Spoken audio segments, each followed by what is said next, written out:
Bonsoir, le tour du monde de Thalassa continue. Cela fait 50 jours que nous naviguons. Ce soir, nous entrons dans le monde asiatique. Ce monde qui, depuis Marco Polo, nous a souvent surpris et qui, en ce début de 21e siècle, nous étonne toujours. L'Asie, c'est grand, c'est vaste. C'est à la fois le Japon, les Corées du Nord et du Sud, sans oublier bien sûr la Chine.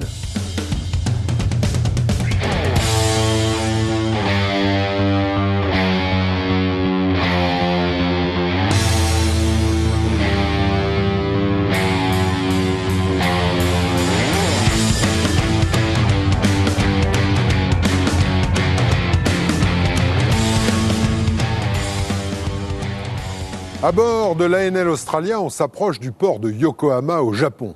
Tout l'équipage va tenter de grappiller un peu de temps pour mettre pied à terre, mais notre porte-conteneur est avant tout un moyen de transport rapide, pas question de flâner.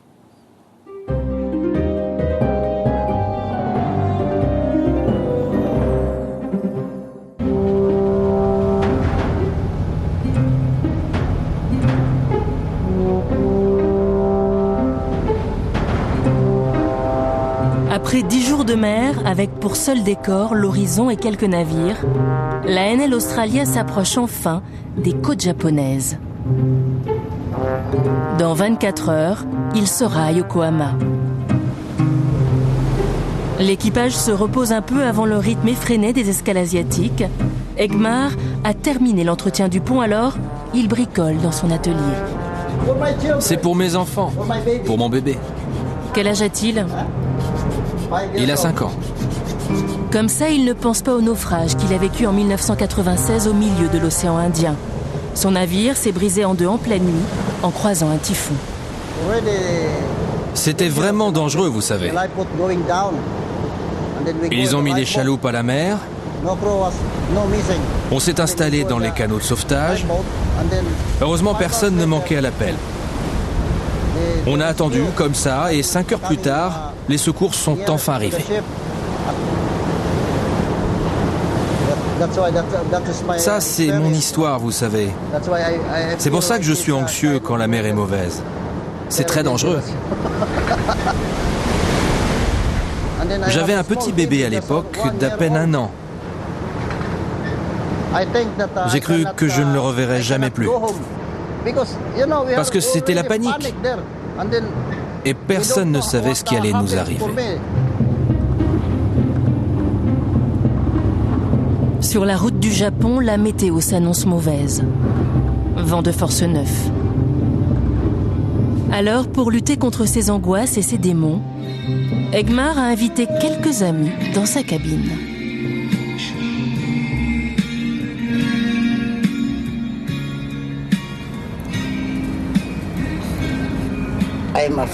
J'ai peur, vous savez, avec ce temps. J'aime quand mes amis viennent dans ma cabine. Pourquoi ? Pour discuter un peu sur ce qui s'est passé dans la journée, de tout et de rien. Parce que je n'aime pas rester dans cette cabine tout seul.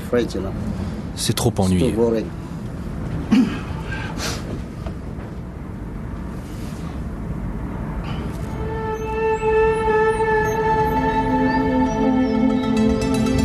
Le vent a soufflé toute la nuit.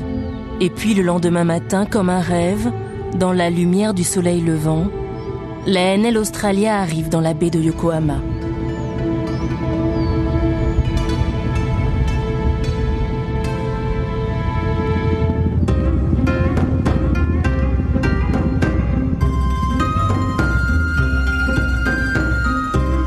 Le navire file vers le port, pressé de décharger sa précieuse cargaison de viande, de poissons et de crustacés. Et pour le saluer, là-bas au fond, tout au fond de la baie, se dresse comme une estampe le majestueux mont Fuji.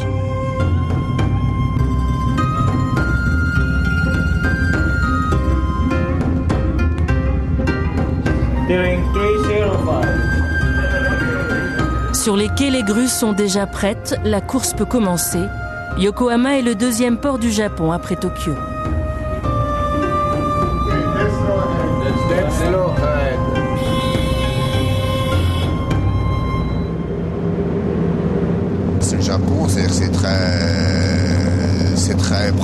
très bien fait. Là, on voit des parkings immenses là, pour garer les voitures, les camions aussi, les rampes, les containers, les portiques, tout ça c'est lisse, clair, efficace. Efficace, mais bon, ça manque un peu de poésie et de charme. Hein.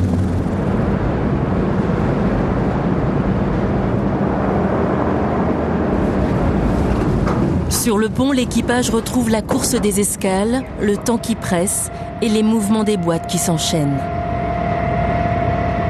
À la machine, c'est plus calme, alors Clément en profite pour découvrir la ville.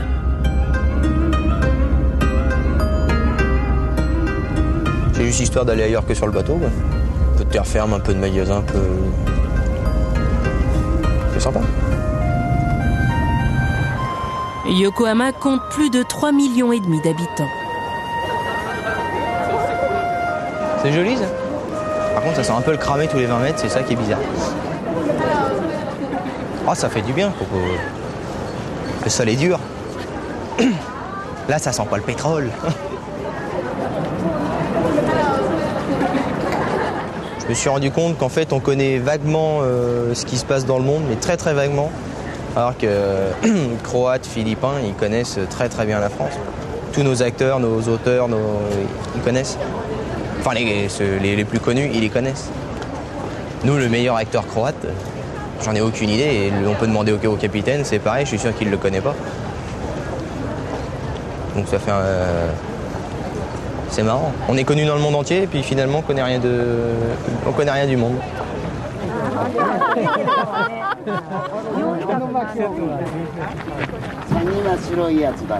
Qu'est-ce qu'ils t'ont dit tes amis quand tu leur as dit que tu partais? C'est cinglé. Partir loin, tout ça, que partir quitter tout le monde pendant 4 mois, pour eux, c'est un peu... Oh mince. Mais bon, maintenant, ils s'y sont faits. Si je leur raconte ça, peut-être que je vais leur donner envie, qui sait.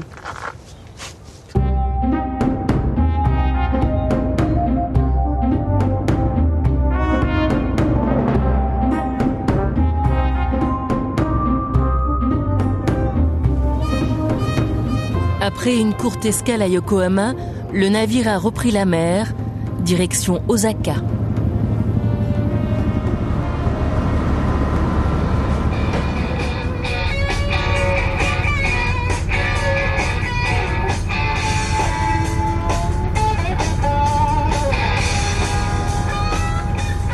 Ouais, on peut construire une famille, c'est sûr. Faut trouver là. Faut la trouver. Faut trouver la femme en fait qui peut tenir la maison toute seule et tout faire. Les courses, les gamins, la maison et puis en plus toute la paperasse administrative parce que maintenant on peut plus rien faire sans 15 kilos de papier. Sinon ouais, il y a pas de problème. Regardez le commandant, regardez tous les Croates, les Philippins, ils ont tous des femmes, des enfants. Ils les appellent régulièrement pour donner des nouvelles, quoi. Une distance parfois difficile à gérer. Egmar s'est blessé à la dernière escale. Il va falloir qu'il l'annonce à sa femme. Vous savez, ça s'est passé avant l'arrivée à Yokohama, tôt le matin. J'ai attrapé l'échelle. Je l'ai serré fort, mais c'était très lourd. Et puis j'ai fait comme ça, et ma main gauche a glissé. Ma femme va être surprise. Elle ne peut pas imaginer ce qui s'est passé ici. Le docteur m'a dit que je devais m'arrêter 2 semaines. Que j'étais incapable de travailler. Je suis inquiet, parce qu'ils vont peut-être me renvoyer chez moi. L'arrivée à Osaka se déroule sans encombre, mais la navigation dans les eaux japonaises est parfois risquée. Hier, on a eu un tsunami qui a touché le nord du Japon, qui ne nous a pas touché nous, mais qui a touché le nord du Japon. C'est une région qui bouge beaucoup avec des profondeurs importantes. Hein. C'est les plus grosses, c'est les fonds les plus profonds connus. Ça suit la côte japonaise et ensuite ça descend sur les Mariannes. Il y a des fonds de 10-11 000 mètres. Stop engine. OK. Peu importe les risques, la machine est bien huilée. Accostage, déchargement, chargement, l'ANL Australia est pris dans les rouages du système. Non, c'est pas signé. Et s'il y a du boulot en plus, par exemple un service médical, on paye, je paye. J'ai payé pour la douane, pour tous les services. Donc chaque fois qu'on touche un port, on dépense de l'argent. Pas moi, mais l'armateur. Et on paie nos agents. Hein. Alors vous dites au Bosco qu'une voiture l'attend, hein? Une voiture l'attend. Donc il y a le Bosco qui s'est blessé hier. Et donc il va être dirigé vers un centre médical pour une radio. Voir si c'est sérieux ou pas. La nuit sera courte, ils vont repartir dans 6 heures.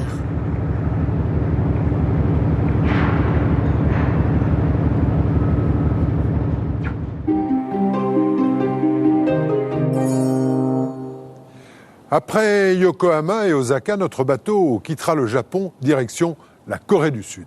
Entre ces deux pays, l'archipel de Tokdo.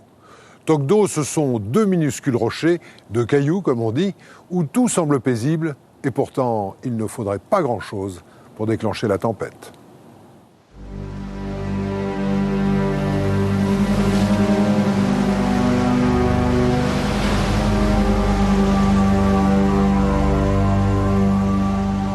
Une forteresse au milieu de nulle part.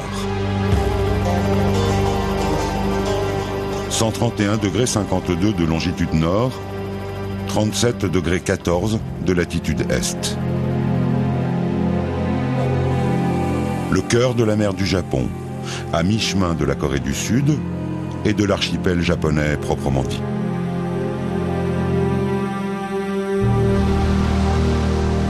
D'orgueilleux rochers volcaniques, particulièrement inhospitaliers mais terriblement disputés depuis plus d'un siècle. Les Coréens l'appellent Tokdo, les Japonais Takeshima. Aujourd'hui et depuis 50 ans, c'est la Corée qui occupe ces îlots. Mais le Japon les revendique toujours et la querelle empoisonne les relations entre les 2 grandes démocraties de la région. Ici, 2 puissants nationalismes sont dangereusement face à face.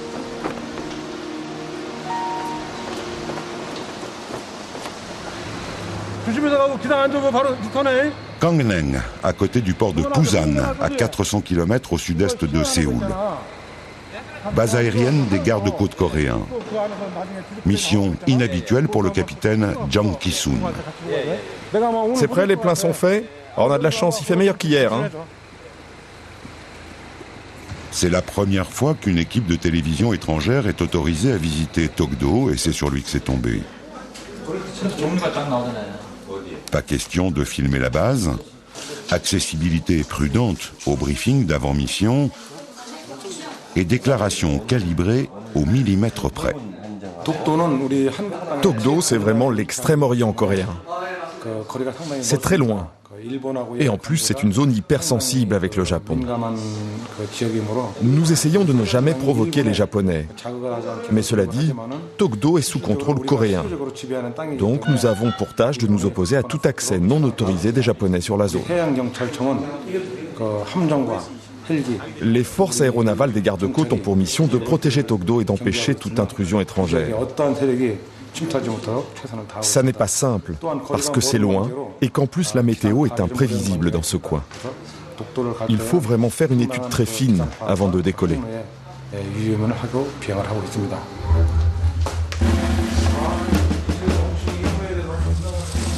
La météo est limite, mais cela passera quand même. Diplomatiquement, ces jours-ci, la situation est calme sur la zone. Il faut 1 heure de vol à peine pour atteindre l'archipel de Tokdo. La dernière intrusion japonaise est à mettre au compte d'un journal de Tokyo qui avait affrété un petit avion pour prendre des photos de l'île, repoussé manu militari par la chasse coréenne. Au printemps dernier, 2 navires de prospection hydrographique japonais avaient flirté d'un peu trop près avec la limite des eaux territoriales, alerte rouge pour les gardes-côtes, grosse inquiétude dans les chancelleries de toute la région. Rien de tel aujourd'hui, atterrissage de routine. Le lieutenant Young prend le relais, c'est le seul autorisé à nous parler, la visite guidée peut commencer.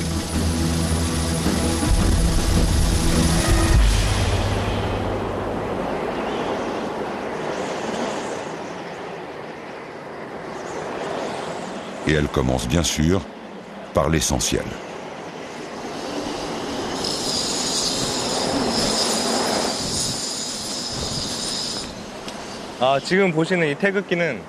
Ce drapeau coréen symbolise le fait que nous sommes ici en Corée. C'est un message aux avions, aux satellites espions, mais surtout au ciel en général. Vous savez, pour les Coréens, le ciel est très important. Voilà pourquoi ce drapeau, on l'a mis sur le point le plus haut de l'île, donc le plus proche du ciel.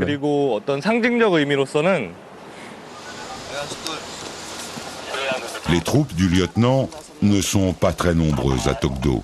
C'est un secret militaire, mais il ne semble guère plus d'une trentaine d'hommes à passer leur journée devant des écrans radars ou bien les yeux rivés sur un océan désert.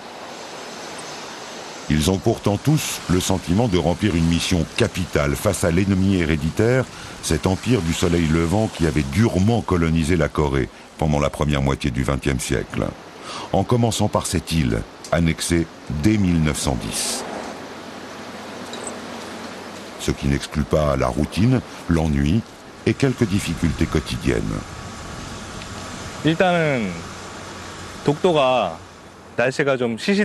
La première chose ici à laquelle il faut s'habituer, c'est le temps. Il change sans arrêt. La vie n'est pas trop dure d'une manière générale. Mais si le temps se dégrade, le bateau de soutien ne peut plus accoster. Et on n'a plus de ravitaillement.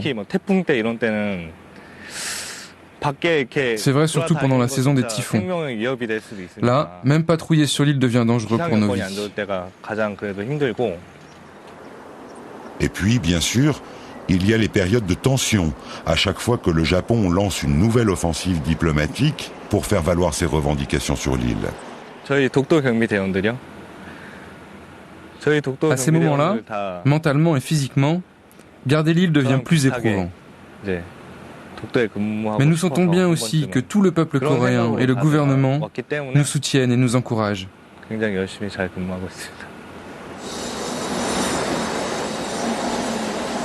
À Tokdo, il y a aussi quelques civils. Chung, par exemple, le gardien du phare. Mais son discours est aussi martial que celui des militaires. Tokdo, c'est le territoire coréen. Ce phare, utile à toute la région, prouve bien que nous sommes en Corée. Et cette lumière, c'est aussi celle du cœur de mon pays. Alors je ne comprends vraiment pas pourquoi les Japonais insistent tant.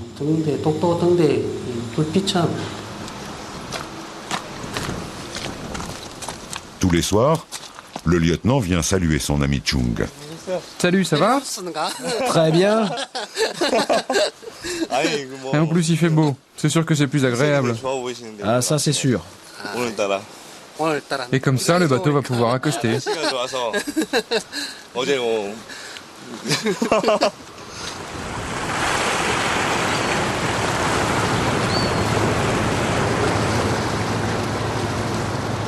Le ravitaillement va pouvoir débarquer.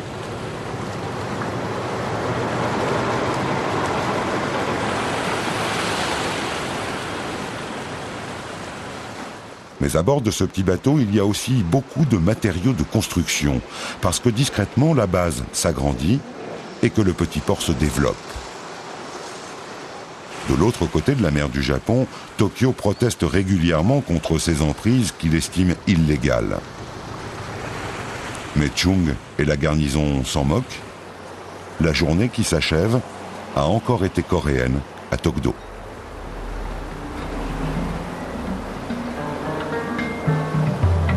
À 157 km de là, très exactement, au sud-est de Tokdo, c'est le Japon. Plus précisément la côte de l'île de Oki, proche cousine géologique de Tokdo. Pardon, de Takeshima, puisque c'est ainsi que les Japonais l'appellent.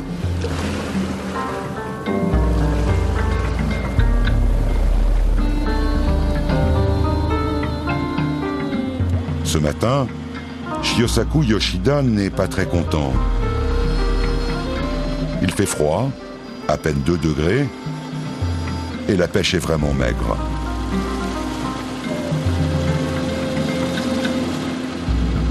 Il va remonter une trentaine de kilos à peine aujourd'hui. Il y a 10 ou 20 ans, les bonnes journées, il ramenait 200 kilos de dorades, de turbot cornus, de calamars ou de pieuvres.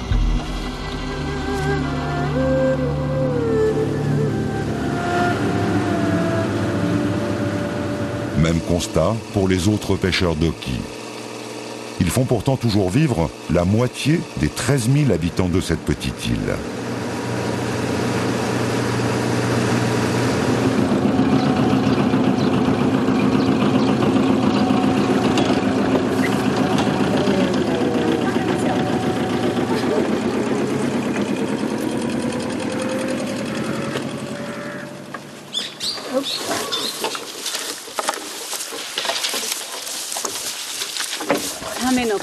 Tiens, un bébé requin, c'est pas bon ça.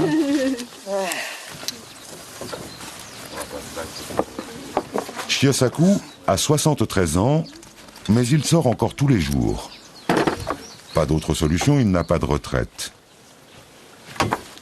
Et comme tous les habitants de Oki, il est un peu amer de ce que sa zone de pêche soit restreinte par la zone économique exclusive dont bénéficient les Coréens au-delà de Takeshima. Évidemment, si Takeshima était toujours au Japon, la situation serait totalement différente pour la pêche.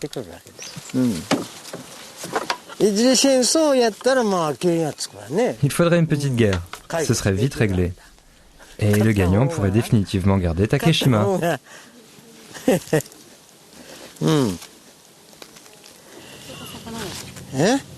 Shiosaku plaisante. Il sait très bien les ravages que le militarisme japonais a provoqués au siècle dernier. Mais sans être ultra-nationaliste, il ne désespère pas que Takeshima redevienne un jour japonaise. Sur l'île, ils sont peu nombreux à avoir connu ce temps où Takeshima était à eux. Un des derniers à y être allé, c'est Katsuyoshi Hawata, 83 ans aujourd'hui, toujours pêcheur, mais aussi maraîcher. Tu n'as pas pris ton chapeau? Pas besoin de chapeau, il fait pas froid. Allez, viens, faut arracher les mauvaises herbes, mon chéri.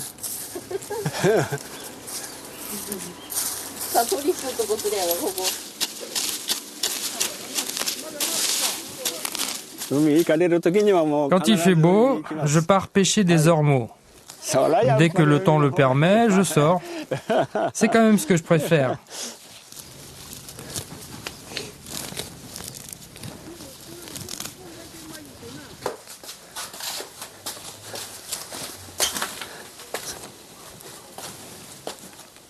Voilà, c'est la seule photo que j'ai.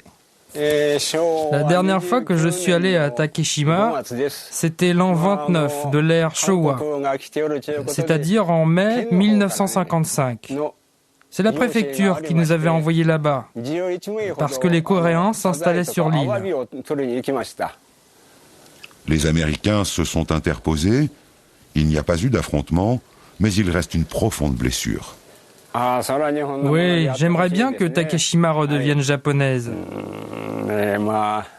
J'espère que les Coréens accepteront de discuter un jour.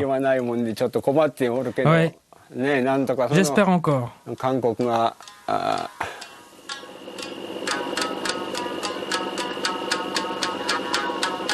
En attendant, la vie continue côté japonais. Il est 16h sur le plus grand port de l'île, les bateaux commencent à sortir. Gros armements pour la pêche en meute, ou petites unités pour les artisans, comme Teruo Nakao.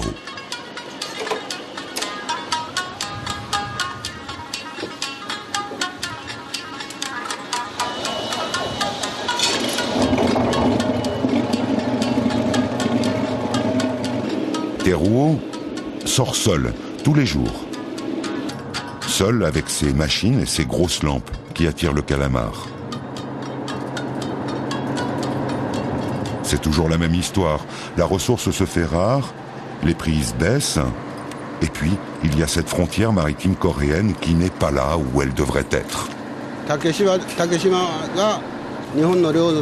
C'est sûr que si Takeshima était toujours japonaise, je pourrais y aller, même avec mon petit bateau, et faire de bien plus belles pêches.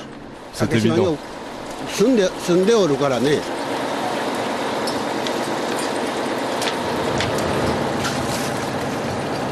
Cette nuit encore, ça ne sera pas terrible. À peine une trentaine de caisses contre 100 les bons jours.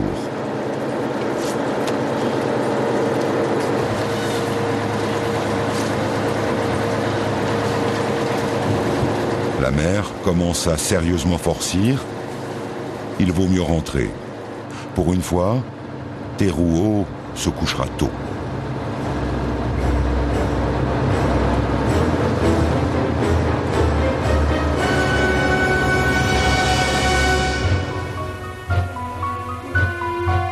Un peu partout à Oki, la photo de l'île perdue rappelle que le Japon ne renonce pas. Et puis, Takeshima figure en bonne place au musée local, où quelques rares photos jaunies sont classées au rayon des preuves du bien fondé de la présence japonaise sur ces rochers. En cette saison, le musée est désert, mais qu'on ne s'y trompe pas. Takeshima est une cause nationale et un cheval de bataille pour les partis nationalistes qui ne voient pas pourquoi le Japon devrait éternellement payer sa défaite.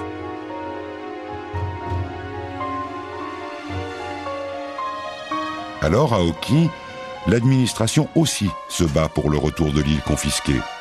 C'est le travail de M. Fujita, sous-chef de la section Takeshima à la mairie. Il est chargé de nourrir en pièces, documents et arguments toutes les administrations du Japon pour alimenter leurs offensives diplomatiques contre la Corée. Même si les vieux traités établissant la possession des Japonais ont été signés à la baïonnette, M. Fujita, avec une exquise politesse, n'en démord pas. Il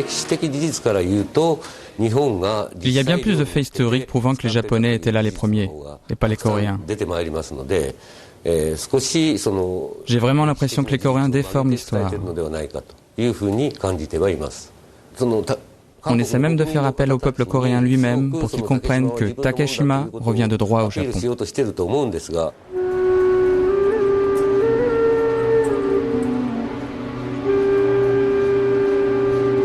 Peine perdue. Takeshima s'appelle toujours Tokdo.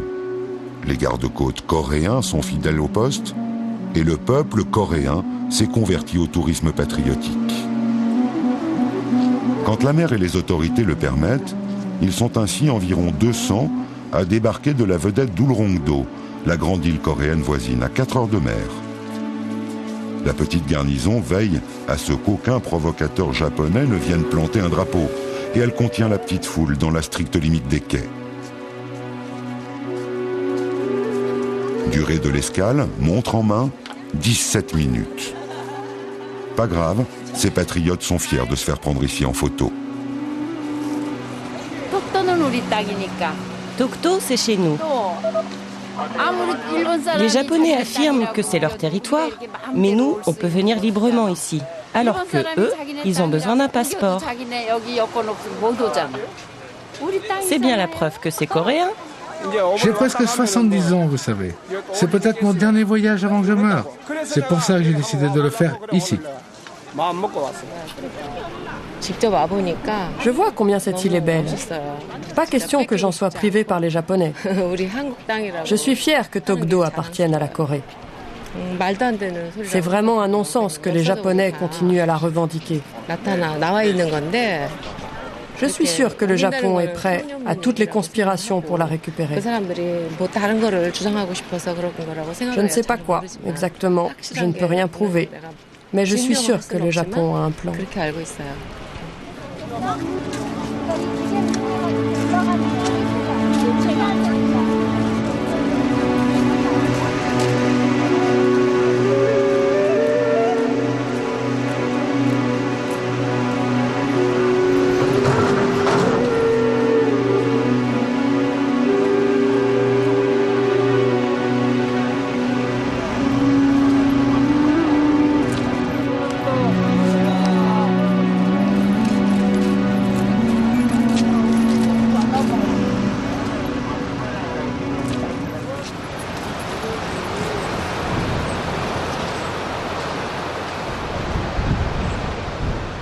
Un peu à l'écart de cette brève agitation quotidienne, la maison des Kim.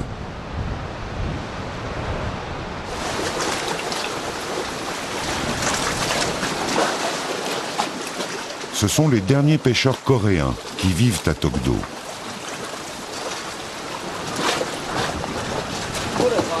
Ils ont bien plus de 70 ans tous les deux, mais Sin Yeol plonge encore tous les jours.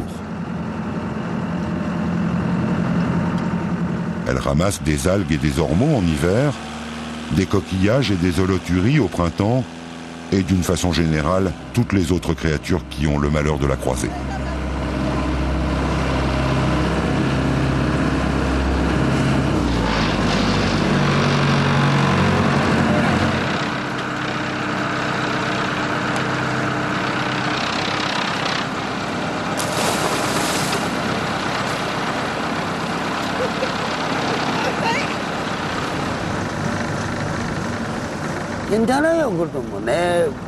Dans le temps, il y avait du monde à Tokdo. Aujourd'hui, on est les derniers. C'est difficile de gagner sa vie ici. Moi, par exemple, je ne peux plus embaucher personne. Avant, on était souvent une vingtaine. Quelques-uns restaient juste 2 ou 3 mois, pour la bonne saison. Mais il y en avait toujours 4 ou 5 qui passaient l'hiver et toute l'année ici avec nous.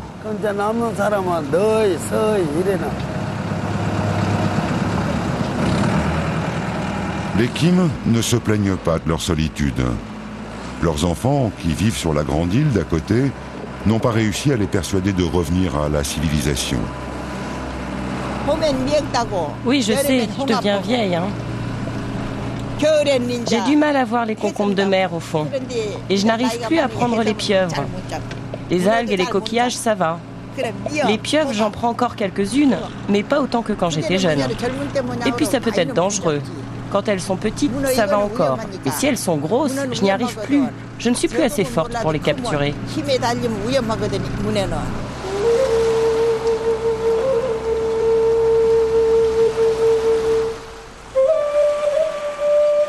Sur l'île coréenne voisine, Ulrongdo, les bras ne manquent pas pour la pêche. Ici, c'est Calamarville. C'est là que reviennent les navettes patriotiques. Elles ont bien changé les choses pour les Kim.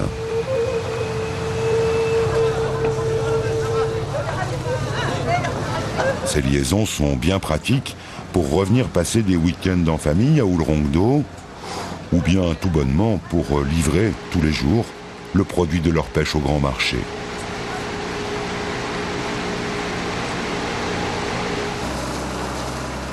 C'est un des plus importants du sud-est coréen. Les arrivages de calamars se comptent ici en milliers de tonnes par an.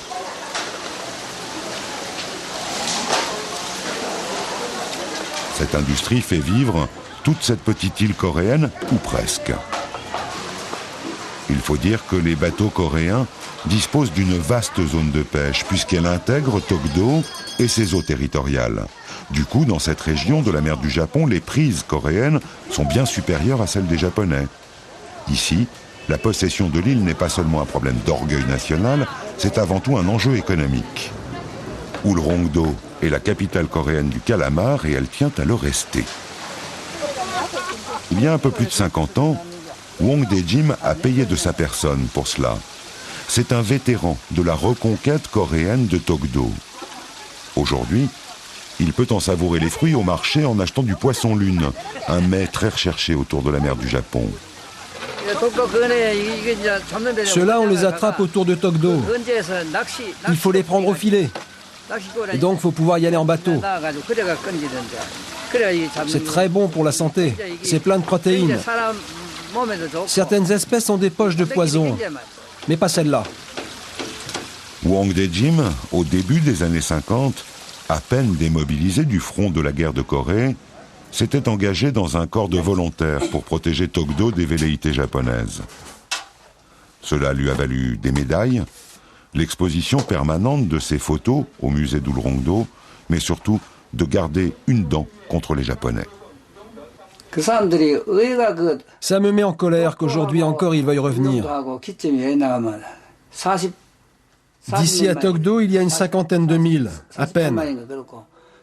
Alors que leur île la plus proche, Oki, c'est au moins le triple. Sous-entendu, qu'ils restent chez eux.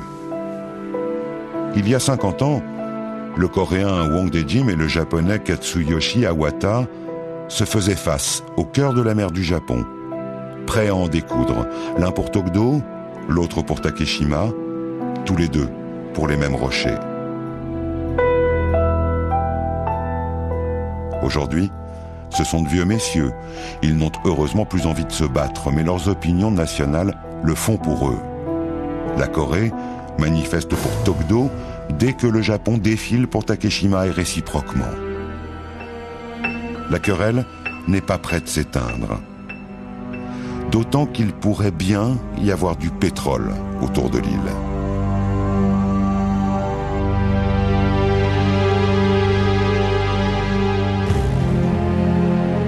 En 1849, des baleiniers français avaient découvert ce tout petit archipel et ils l'avaient baptisé du nom de leur navire, les îles Liancourt. S'ils l'avaient ignoré plutôt que de faire les fiers, peut-être que personne n'aurait jamais entendu parler de cette île de la discorde.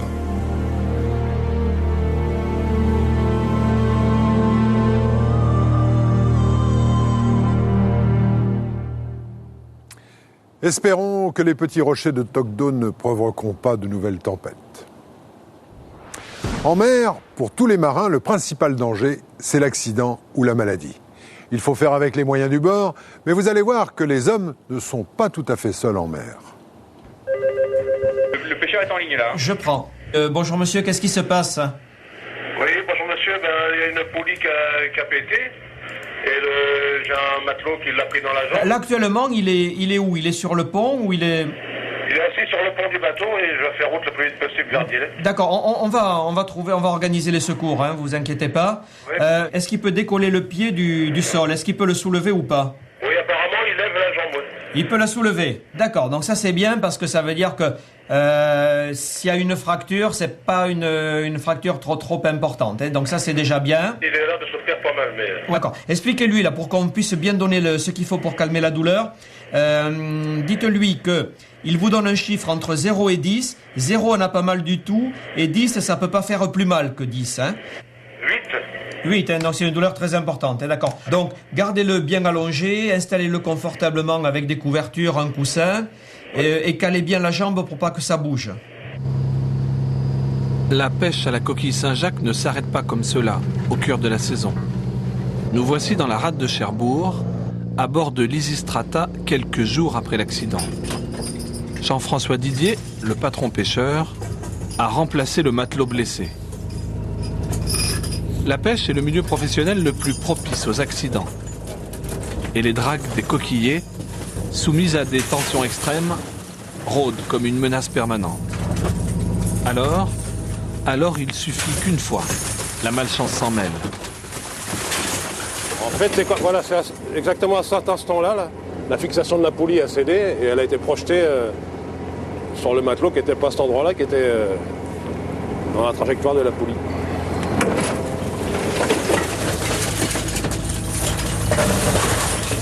Quand ils m'ont mis en relation avec le médecin à Toulouse, je donnais les instructions au deuxième matelot pour aller poser les questions. Il servait d'intermédiaire entre le médecin et le blessé et moi. Je ne pouvais pas quitter ici parce que déjà il y avait la VHF puis la conduite du bateau. J'ai vu qu'il arrivait effectivement à lever toute sa jambe. Le médecin m'a rassuré, m'a dit bon, il y a sans doute une fracture, mais c'est pas très grave. Moi j'avais peur que ce soit carrément... les deux os soient cassés, que la jambe soit pendante. C'était très violent comme choc. Dès la fin de la conversation téléphonique, le médecin, avec l'aide du SAMU du Havre, avait décidé des moyens nécessaires. Les pompiers attendaient le blessé au petit port de Dielette. Une piqûre antidouleur, l'ambulance, direction l'hôpital de Cherbourg, pour opérer cette fracture du tibia.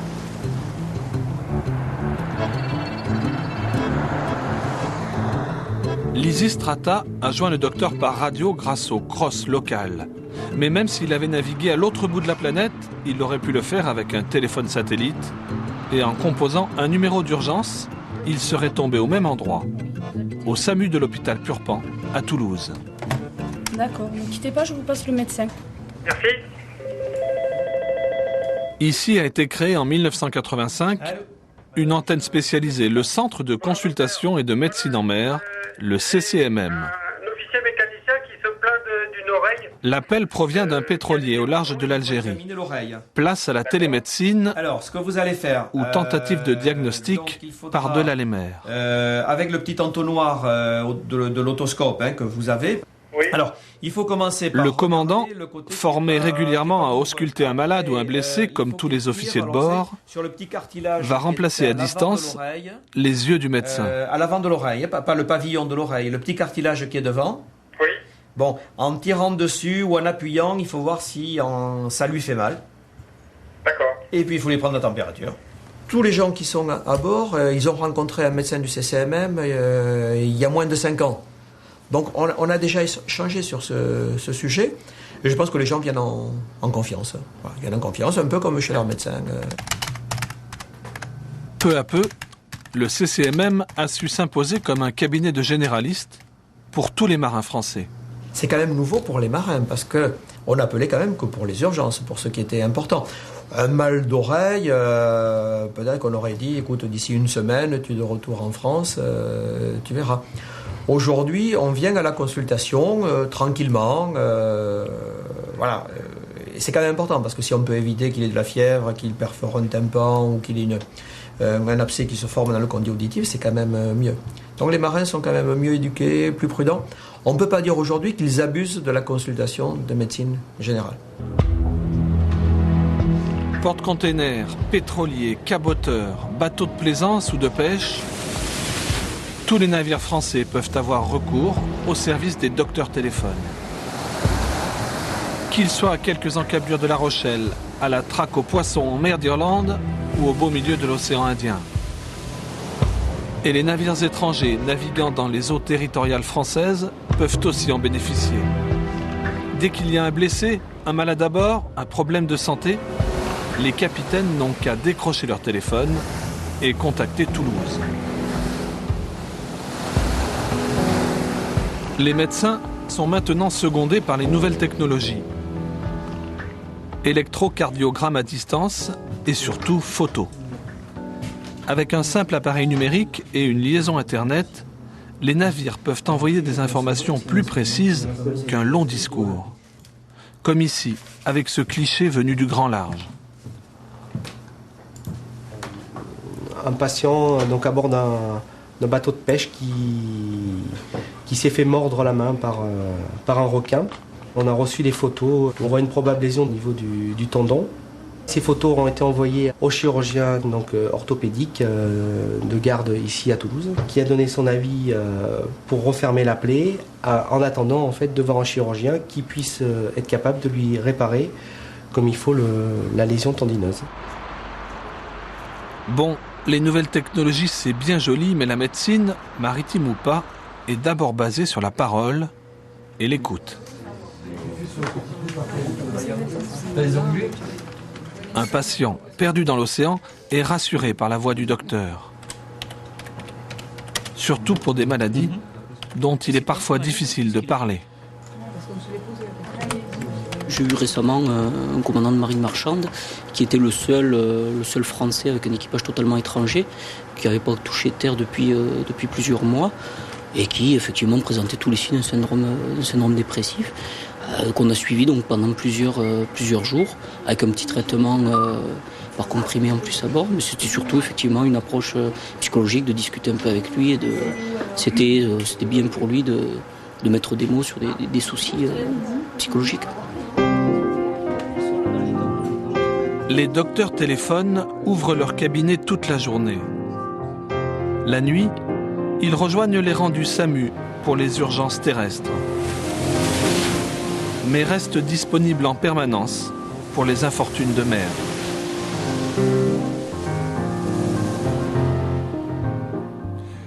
Cette fois, l'ANL Australia a quitté Yokohama, puis Osaka. Il file maintenant vers la Corée du Sud, direction le port de Busan, en empruntant un raccourci pour gagner du temps. Mais il arrive parfois que le plus court chemin ne soit pas le plus rapide.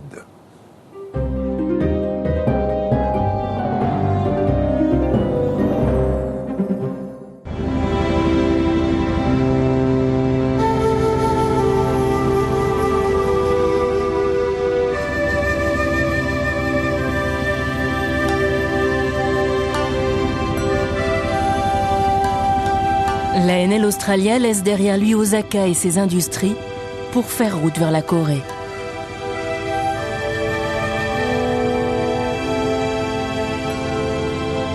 Pour rattraper son retard, le navire va prendre un raccourci. Au lieu de contourner le Japon, il va passer par un passage étroit entre deux îles, appelé Kanmon Canal. Mais à l'entrée du canal, l'ANL Australia doit stopper. On vient d'entendre par les autorités du canal que tout était bloqué. Ils effectuent des recherches, je crois. Je sais pas, c'est peut-être une collision. Je sais pas vraiment. Et ils sont des dizaines à patienter comme l'ANL Australia. Y a-t-il des nouvelles pour notre passage par le canal? Non. Il n'y a pas de décision, pour le moment, personne ne traverse. Vous devez attendre.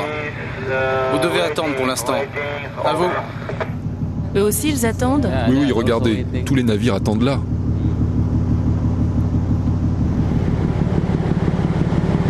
Il y a deux routes possibles. Il y a la route qui fait le tour de l'île Hondu, mais elle est beaucoup plus longue. Ce passage-là nous permettait à l'origine de gagner 10 heures, de sauver 10 heures. J'en avais un peu de retard. Alors là, du coup, non seulement on ne sauve pas 10 heures, mais on perd du temps. Alors il y a 30 ans, ça aurait été différent. À 30 ans, il y avait moins de moyens de communication comme aujourd'hui. Le satellite n'existait pas. Donc le commandant était à même de prendre peut-être des décisions un peu plus rapides et personnelles.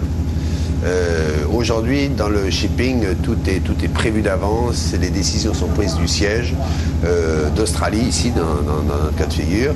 Et donc on est aux ordres et on attend les décisions. Et c'est vrai qu'il y a 30 ans, dans un même cas de figure, on aurait compté plus sur la décision du commandant.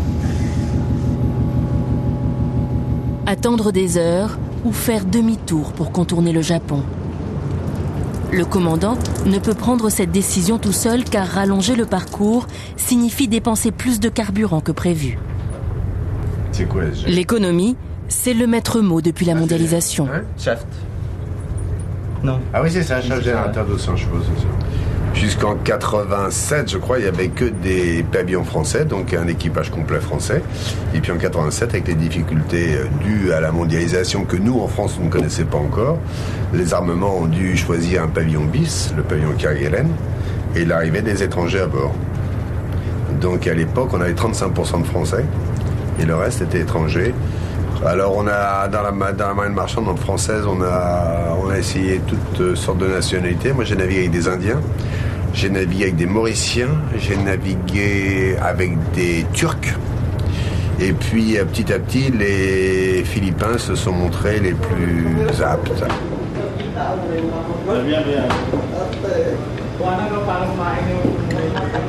Egmar, lui, ne sait toujours pas ce qu'il va devenir.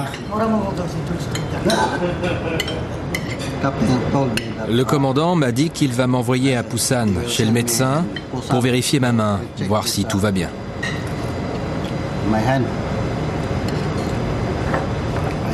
Je ne sais pas. Si le commandant me demande de rentrer chez moi, qu'est-ce que je peux faire? Je rentrerai.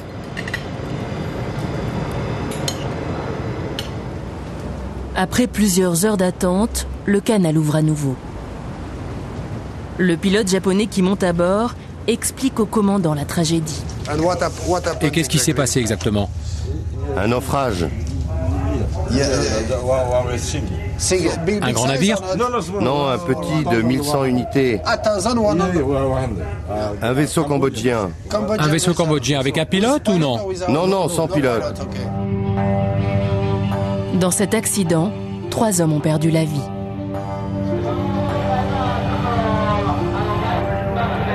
La NL Australia avance dans la nuit au milieu de ce passage naturel censé être un raccourci.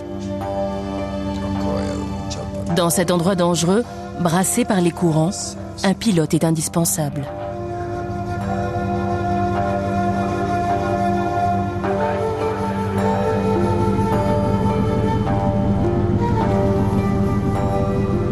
Le trafic est encore limité puisqu'il y a un passage unique, alterné, donc certainement que ça va mettre plusieurs jours avant de se résorber. L'épave, on l'a dessiné sur la carte pour nos successeurs, de façon à ce qu'ils sachent qu'il y a une épave ici.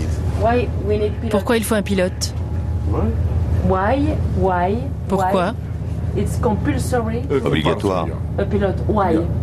Pourquoi c'est obligatoire?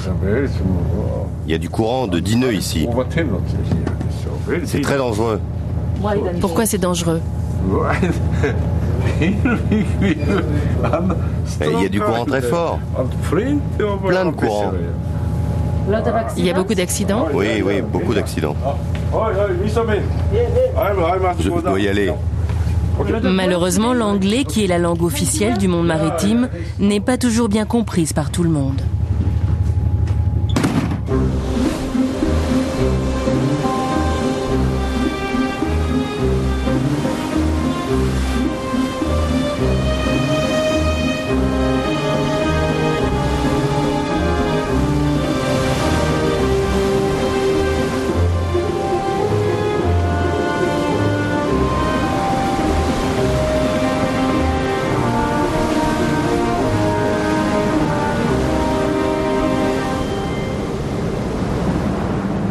Au petit matin, la NL Australia arrive enfin à Busan.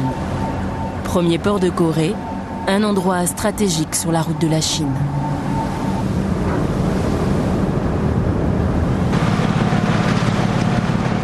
Busan est aussi une escale technique importante pour le navire, car ici, la compagnie a des accords avec plusieurs fournisseurs.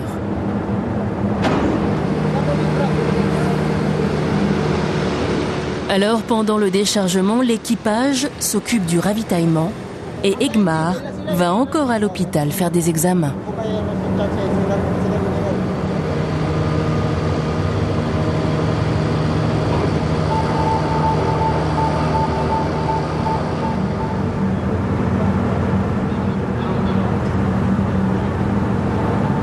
Chargement de nourriture, d'huile pour le moteur, de pièces détachées ou déchargement des ordures, tout le monde s'affaire.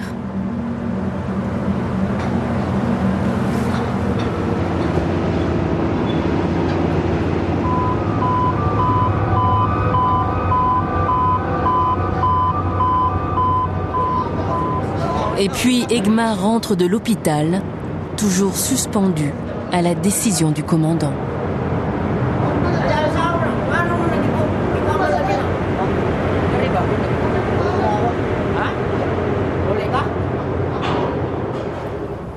Alors, vous pouvez travailler?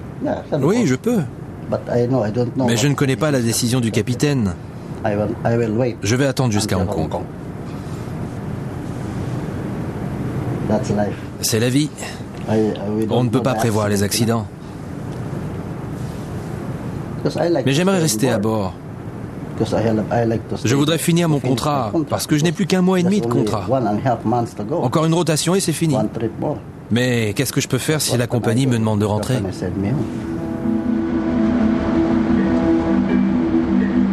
S'il rentre chez lui, il sera indemnisé, mais il gagnera moins qu'en restant à bord. Alors il espère continuer le voyage.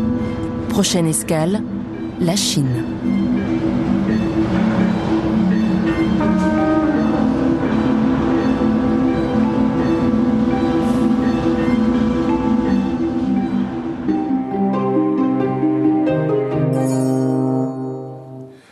Pour un capitaine, débarquer ou non un marin est une décision délicate à prendre. Le capitaine est partagé entre les considérations de travail et les considérations humaines. Il est, comme on dit, seul maître à bord après Dieu. Yves Pélissier, lui, est déjà arrivé en Corée du Sud, le pays des géants. C'est à Ulsan, à 60 km au nord de Busan, que se trouve le plus grand chantier naval au monde, capable de construire en un temps record à peu près tous les types de navires.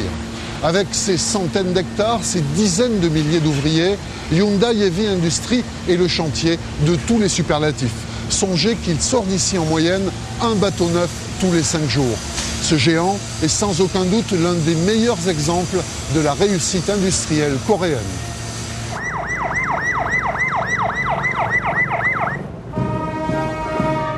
Cortège officiel, fanfare et tapis rouge. Ce matin, les invités d'honneur du chantier sont venus en voisin. Pour célébrer le baptême de son dernier né, le Virgo, un porte-conteneur de 325 mètres de long, tout l'état-major de la compagnie des messageries japonaises a fait le déplacement à Ulsan.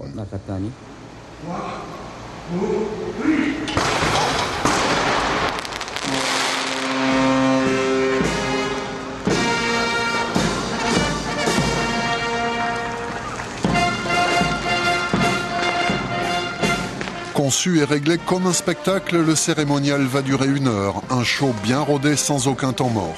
Histoire de prouver aux clients qu'ici, on a le souci du détail en toutes circonstances. Il faut dire que Hyundai Heavy Industries bénéficie d'une longue expérience en la matière. Ce baptême est le 1717e depuis la création du chantier, il y a 35 ans. Are you ready? 1, 2, 3.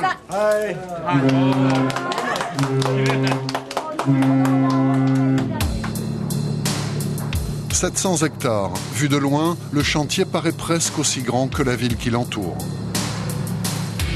Pourtant, vu de près, on a l'impression que les navires y sont à l'étroit. Dans un enchevêtrement d'étraves, tout le Gotha du commerce maritime mondial s'est donné rendez-vous à Ulsan.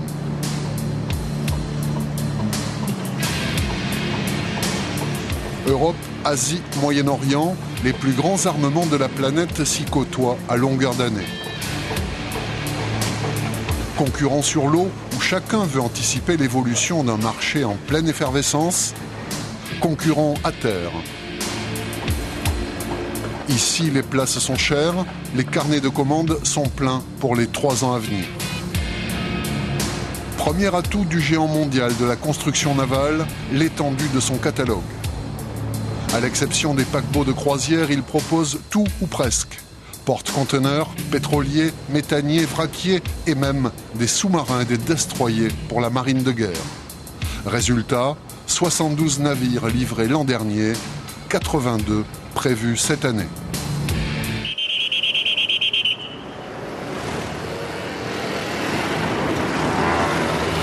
Pour assurer le rythme infernal d'une livraison tous les 5 jours, le chantier ne lésine pas sur les moyens. À commencer par la main-d'œuvre, 25 000 salariés en propre, auxquels il faut ajouter 20 000 sous-traitants. Comme dans toutes les ruches, la vie est méthodiquement organisée. Chaque matin, Madame Yang débute sa journée selon le même rite, immuable, et dont personne ici ne songerait à contester le bien fondé. Après le nettoyage de la zone de travail, il y a la gymnastique de groupe.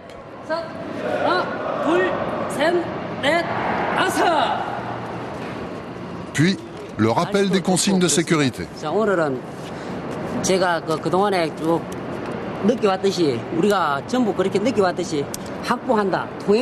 Et enfin, indispensable, le cri de guerre qui symbolise l'appartenance à l'équipe sans laquelle rien ne serait possible.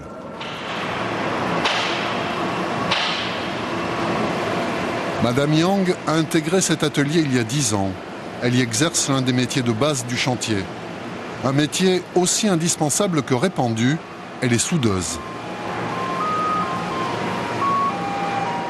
Ce qui est moins banal en revanche, c'est son parcours professionnel avant d'en arriver là.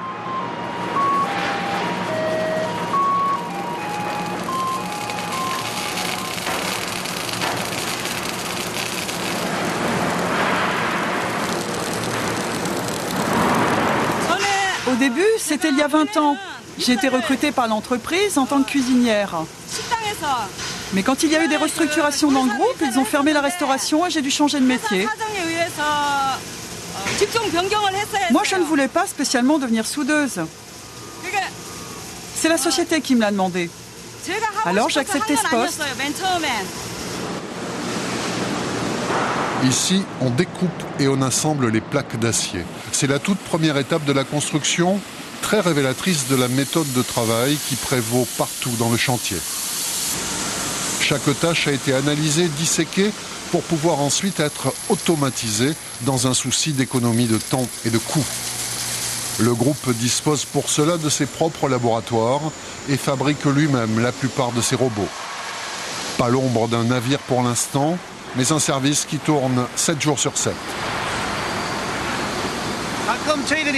Moi ici je ne vois que des plaques de fer. Si je veux voir des bateaux, il faut sortir de l'atelier.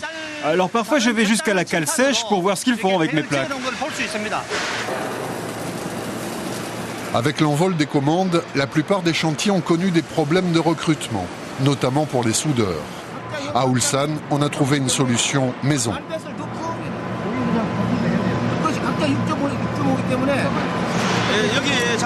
Ici, il y a des gens qui ont 20 ans et d'autres qui en ont 50. L'âge moyen se situe plutôt aux environs de 40. Quand il y a un nouveau qui arrive, les plus âgés le considèrent comme leur fils.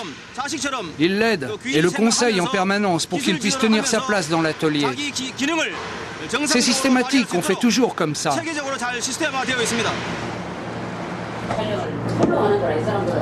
C'est exactement ce qu'a vécu Madame Yang il y a 10 ans lorsque, première femme de l'équipe, elle s'est retrouvée un beau jour dans cet atelier.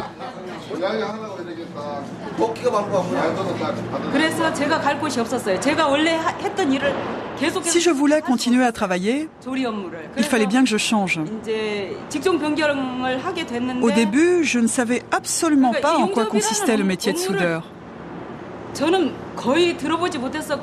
Mais si je voulais rester chez Hyundai, il fallait bien que je m'y mette. J'ai reçu 3 mois de formation dans une école spécialisée qui dépend du chantier. Et puis j'ai commencé à travailler dans cet atelier. Tout simplement. On les appelle les majors. Elles ne font pas dans le cinéma, mais dans le pétrole. Exxon, Chevron, BP viennent construire leurs grandes unités de production à Ulsan. L'offshore, c'est long, c'est compliqué et c'est cher, car chaque modèle est unique. Depuis 2 ans, le français Total a lancé la fabrication d'un de ces monstres qui vont chercher de l'huile et du gaz à très grande profondeur. After 1 month, we may have a good project. Budget initial, 500 millions de dollars et une seule règle, aucun droit à l'erreur pendant la construction. Un bateau, bon, quand il a un problème, on peut toujours... il est vivant, hein, il navigue, donc on peut l'amener sur une cale sèche. Ce qu'on ne peut pas se permettre avec une unité de production qui doit le produire de façon permanente pendant 20 ou 25 ans. Tout arrêt de production qui demanderait à remorquer vers une cale sèche serait une catastrophe financière. Depuis 2 ans, Yoon No-yoon a enfilé la tenue orange du pétrolier français. Recruté pour contrôler tout spécialement le travail des soudeurs, il est devenu l'adjoint et le porte-parole de son chef français.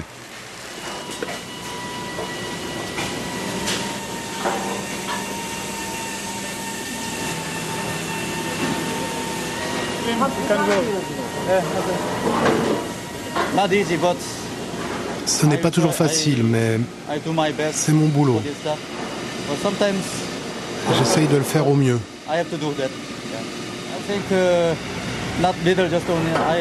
Non, je ne me situe pas entre les 2 groupes, français et coréen. Je suis payé par Total, faire respecter la qualité. Je suis dans leur camp.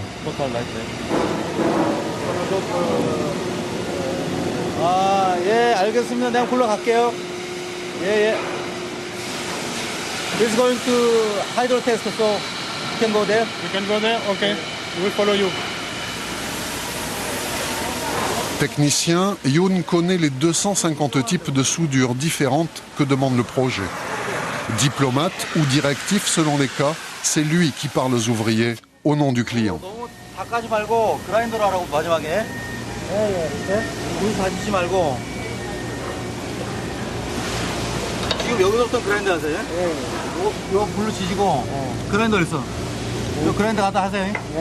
Très rigoureux, oui. Très rigoureux, il connaît bien nos spécifications et il les fait appliquer à la lettre. De temps en temps, la production a tendance à aller un petit peu vite, donc c'est un peu notre rôle de leur, non pas de les freiner, mais enfin de leur faire respecter nos spécifications.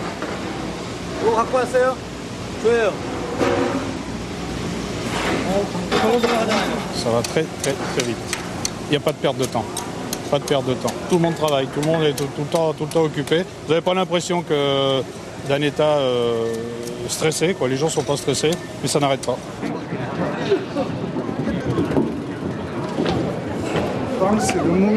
Pas de perte de temps, jamais, nulle part.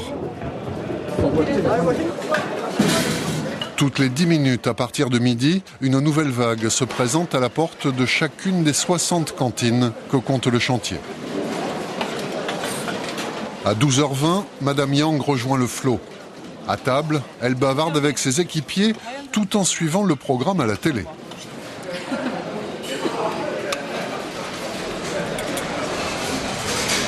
Un programme unique sous forme de journal télévisé pour un thème unique, c'est Hyundai TV.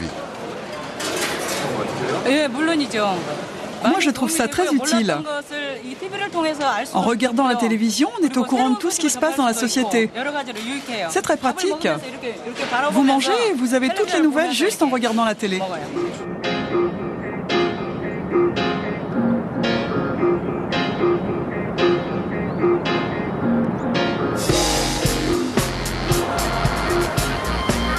Lorsqu'il a créé son premier chantier naval ici en 1972, Monsieur Chun Jo-young, fondateur de l'empire Hyundai, a déployé son empreinte sur toute une ville.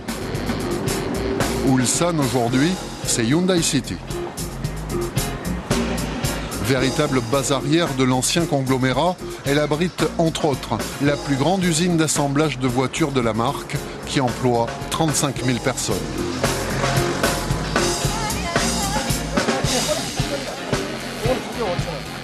Dans cette ville de 1 million d'habitants, ces deux poids lourds de l'économie donnent le ton. Emploi, université, culture, clubs sportifs, rien ne se fait sans eux, ni sans doute contre eux.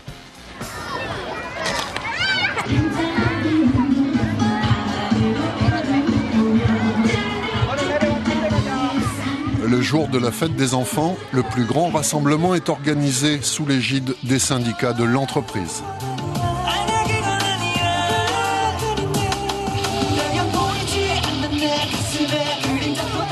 Ces milliers de familles ont tout un point commun.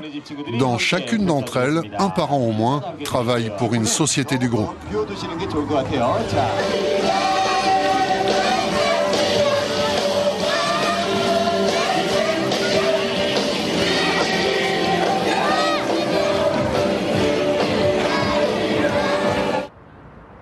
L'urbanisme lui-même a été remodelé par l'expansion économique d'Ulsan.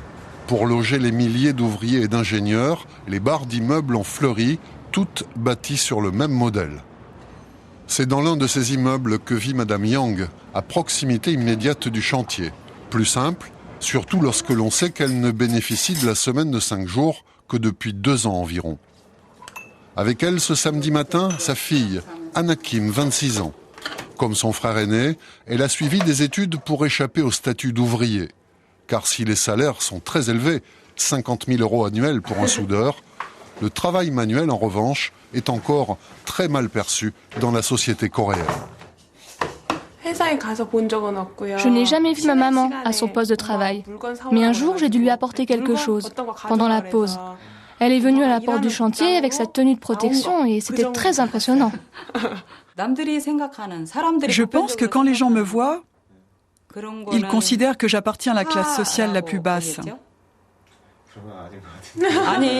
Moi, je ne vois pas les choses comme ça. Bien sûr, C'est parce que je suis ouvrière qu'ils ont cette réaction. Ils pensent aussi que mon boulot est très dur, que je ne dois pas m'amuser tous les jours. Mais ce qu'ils pensent, je m'en moque.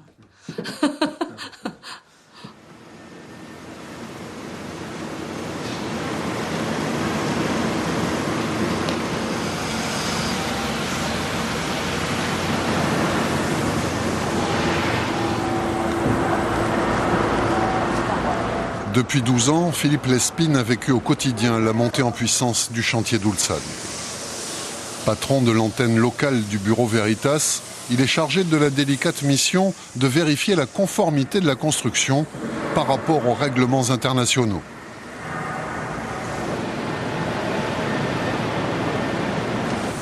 Il est le témoin privilégié de l'ambiance frénétique qui règne chez les armateurs depuis quelques années. Témoin de leur engouement pour ces porte-containers dont les prix ont pourtant doublé en 3 ans. Témoin aussi de ce que l'on pourrait bien appeler une course au gigantisme. Ce bateau fait 5400 conteneurs.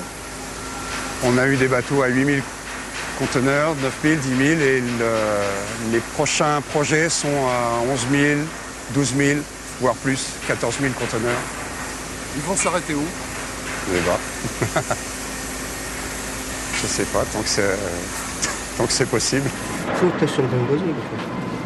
Les limites du possible se décident ici, dans les bureaux d'études. Hyundai se targue d'avoir les meilleurs ingénieurs du pays, en tout cas les plus nombreux, 1300 au total. La phase d'étude et de conception est de très loin la plus longue, 12 à 16 mois. C'est dans ce domaine que le chantier marque véritablement sa supériorité sur tous ses concurrents. Les performances du futur navire, sa solidité également, l'essentiel se joue ici. Le plus difficile, à vrai dire, c'est de respecter les délais. Par exemple, quand il y a trop de projets en même temps, ou lorsque l'armateur demande sans cesse des modifications. Là, ça devient vraiment difficile de finir à temps. Et comme il y a de moins en moins de personnel dans les compagnies maritimes, eh bien, ils mettent beaucoup plus de temps à valider nos plans et c'est comme ça qu'on prend du retard.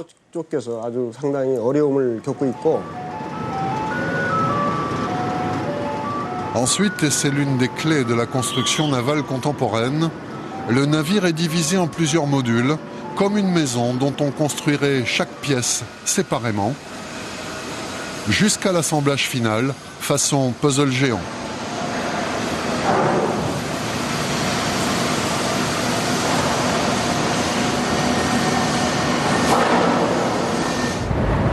Pour honorer ses engagements toujours plus nombreux, le chantier vit dans une ambiance de course contre la montre permanente. Cette semaine à Ulsan, 27 navires sont en construction en même temps, chacun soumis à ses propres délais, à ses propres contraintes. Pour rester sur la première marche du podium, le géant coréen doit sans cesse s'adapter et travailler de plus en plus vite. Dans le calme de leur bureau, les dirigeants suivent la progression de leurs concurrents directs. Il leur suffit pour cela de tourner leur regard vers 2 pays voisins, le Japon et surtout la Chine. Ça fait quelques années que l'industrie navale mondiale est au cœur d'une bataille féroce. Notre inquiétude majeure, c'est le plan de montée en puissance de la construction navale en Chine. Ils ont prévu de devenir les premiers constructeurs au monde à l'horizon 2015.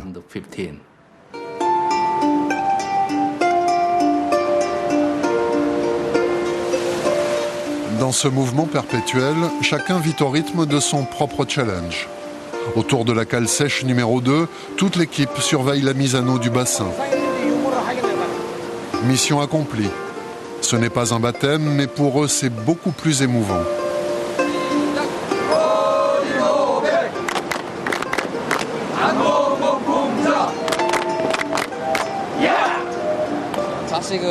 Je suis aussi fier que si je venais de marier mon fils ou ma fille.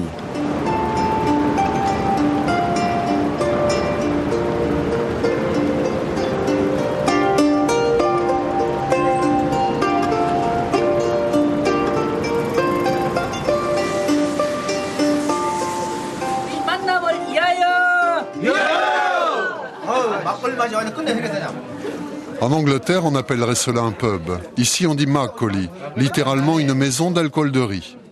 C'est là que se retrouvent régulièrement les soudeurs, avec la bénédiction de l'entreprise qui finance elle-même ses pots de l'amitié, histoire de souder le groupe encore et toujours.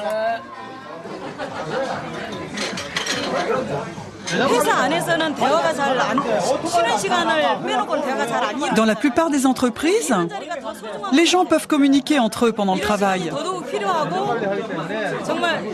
Nous, avec nos équipements de protection, on ne peut même pas voir les yeux des autres. C'est pour ça que pour nous, ce genre de petite fête est très important. On les apprécie plus que d'autres.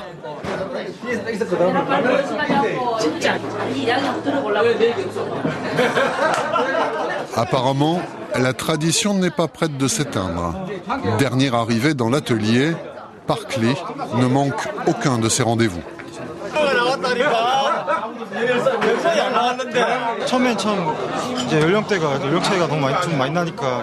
La plupart d'entre eux sont beaucoup plus âgés que moi. Ça fait longtemps qu'ils travaillent à l'atelier. Moi, au début, j'ai eu un peu de mal à m'adapter. Mais comme ils sont très sympas avec moi, ça va de mieux en mieux.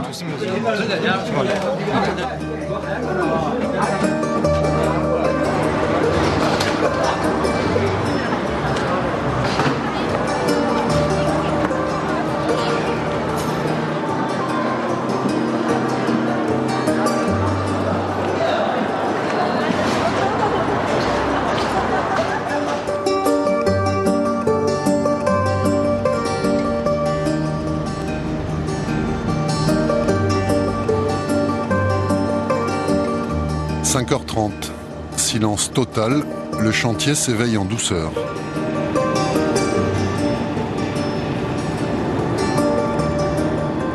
Pendant la nuit, la cale s'est remplie. Dans 1 heure, 2 porte-conteneurs seront libérés.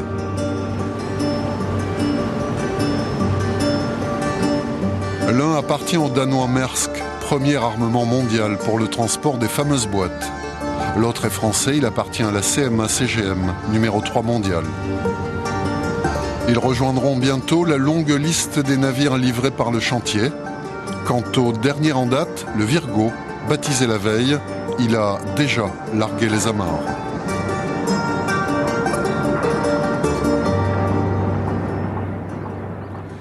La Corée du Sud nous offre des images impressionnantes tant sur le plan industriel que sur le plan humain. Mais ce pays a un autre visage. On retrouve Yves Pélissier pour une balade à Yeosu. En coréen, Yeosu signifie eau claire. C'est le nom que ses habitants ont donné à cette ville portuaire du sud de la péninsule coréenne. Dans le passé, c'est à partir d'ici que s'effectuaient les premiers échanges commerciaux avec le Japon. Désormais, Yeosu est également une destination touristique très prisée des Coréens. Pour asseoir son image maritime, la ville s'est portée candidate à l'organisation de l'exposition internationale de 2012 sur le thème de la préservation des océans et du littoral. Commerce, invasion, bataille navale, au fil des siècles, l'histoire de Yeosu s'est bâtie entièrement autour de la mer. Et aujourd'hui encore, cette ville de 350 000 habitants en espère la notoriété internationale, rien de moins. Mais pour l'instant, c'est tout autre chose que les Coréens eux-mêmes viennent chercher dans cette région. Une visite de leur propre pays qui les entraîne loin, très loin des tours de béton, de la technologie made in Korea et de la compétition sociale qui fonde désormais leur quotidien. Un retour aux sources.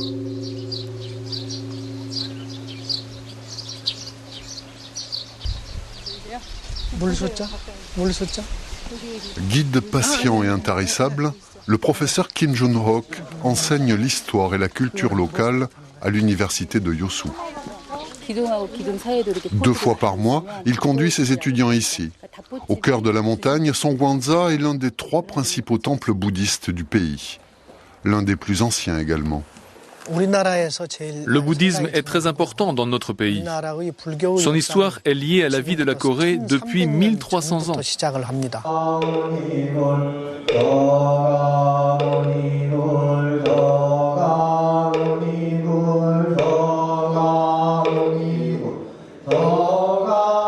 édifié en 867, puis reconstruit au XVIIe siècle, le temple de Songvansa est à la fois un lieu de culte et un sanctuaire. Ce dimanche, la communauté célèbre l'anniversaire de son fondateur. Un hommage très suivi qui va au-delà du seul aspect religieux. Ce temple est indissociable de l'histoire troublée de la région de Yosu. Au temps des invasions japonaises, les lieux de culte et de méditation étaient aussi des refuges. Tout à l'heure, je vous conduirai dans un autre lieu où les gens se protégeaient des attaques des Japonais. C'est la forteresse de Nagan. Elle faisait partie du système de défense de la région Yosu.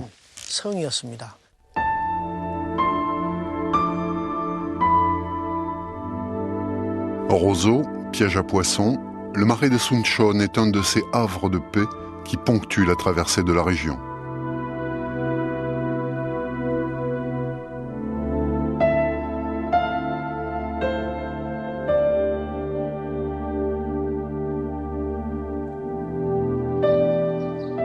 Bâti dans une plaine, 80 maisons entourées d'un simple mur de pierre d'1,5 km de long.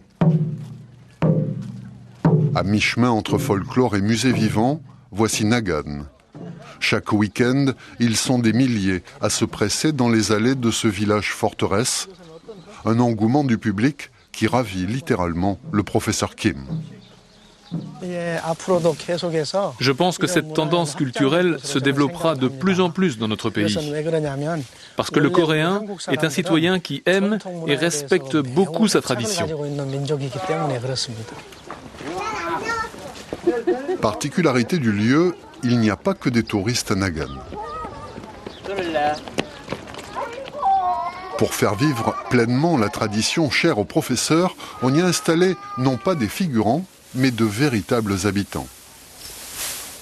À longueur d'année, les Coréens viennent donc se regarder dans le miroir de leur propre histoire.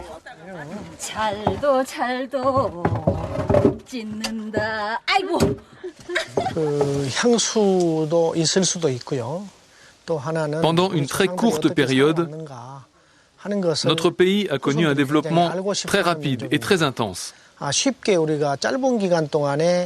Ce bouleversement s'est fait au détriment de notre histoire et de notre culture. Et l'engouement que vous voyez ici est en quelque sorte une réaction à notre changement de société.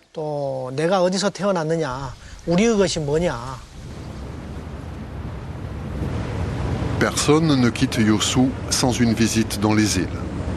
Elles sont près de 500, la plupart toujours habitées, et elles exercent un pouvoir d'attraction toujours aussi fort sur les visiteurs. Ce matin, le professeur Kim nous entraîne vers la plus éloignée d'entre elles. Le ferry est plein, ambiance vacances.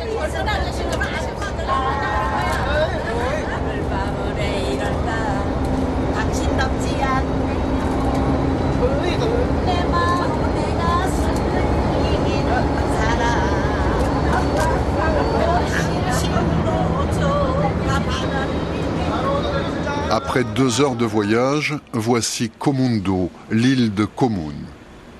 Exactement à mi-chemin entre la Corée du Sud et le Japon, elle dépend de la ville de Yosu. Ici, le professeur Kim retrouve un vieux complice, M. Seung-yong, qui fut l'administrateur de l'île pendant 30 ans. Il s'est établi sur l'île après sa retraite. D'abord refuge pour les marins, Komun est devenu ensuite un important port de pêche qui faisait vivre 15 000 personnes. Aujourd'hui, les effectifs ont été divisés par 5 et la pêche locale est carrément en perte de vitesse. Avant, les eaux de Komundo regorgeaient de poissons. Et au retour de pêche, les bateaux étaient pleins à ras-bord. Depuis que l'on importe le poisson de Chine et du Vietnam, l'activité s'est nettement réduite. La population de l'île est passée de 15 000 à 3 000 personnes.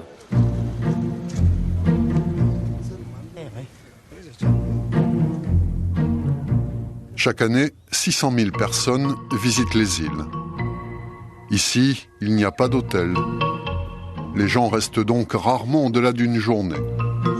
Parmi les étapes obligées, ce minuscule cimetière qui date de l'occupation britannique en 1865 et qui raconte à lui seul une page de l'histoire de l'île.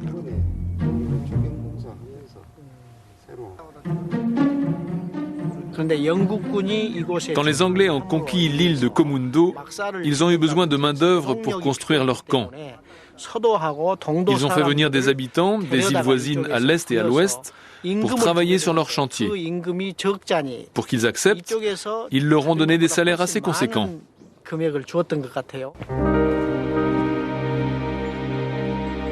C'est à Komondo que fut érigé il y a un siècle, en 1906, le phare le plus puissant de la région. Perché au sommet d'une falaise de 72 mètres de haut, il permet d'apercevoir toutes les îles avoisinantes. Pas de chance, aujourd'hui, le brouillard s'est refermé sur Komondo. Le professeur Kim devra revenir. Difficile, voire impossible, de visiter la Corée du Nord. Pour tous ses voisins, on ne peut l'observer que de loin. C'est ce qui se passe à Dandong, en Chine, où seul un fleuve sépare la ville de la Corée du Nord. Alors là-bas, l'attraction touristique, c'est le spectacle de la rive d'en face.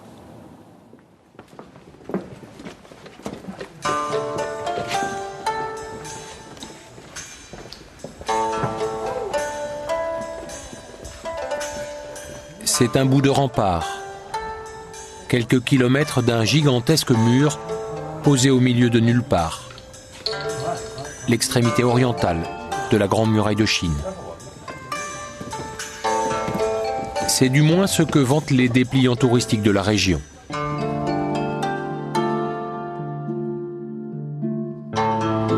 Mais les rares visiteurs qui acceptent d'escalader les 1240 marches qui mènent au sommet ne viennent pas vraiment contempler ce vestige d'un autre temps, mais celui d'en face.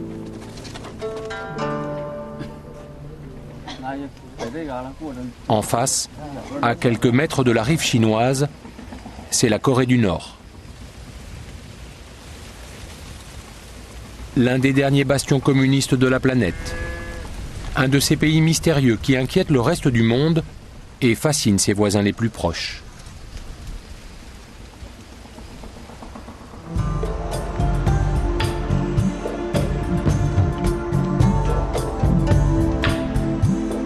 Mais c'est à Dandong, à une vingtaine de kilomètres, qu'on vient de toute la Chine pour suivre un bien curieux circuit touristique.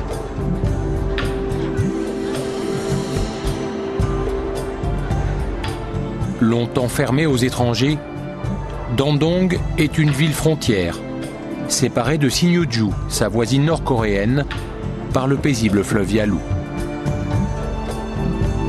Un no man's land naturel d'une centaine de mètres seulement, enjambé par un unique pont de fer, et son petit frère, amputé de moitié.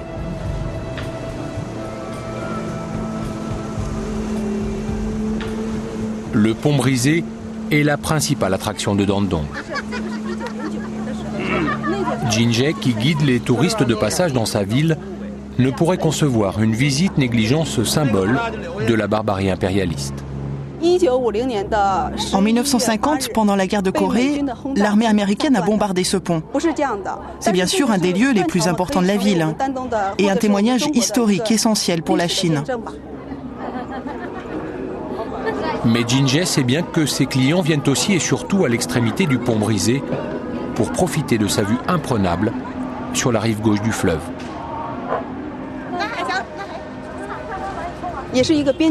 Les gens viennent dans une ville frontalière et ils veulent tous voir la Corée du Nord. Et c'est une des raisons de visiter ce pont. Là, je suis désolée, mais je dois poursuivre la visite avec mon groupe. Une visite à la limite du voyeurisme. À portée de longue vue, se dessinent nettement les images blafardes de ce pays obscur, dirigé de père en fils et d'une main de fer.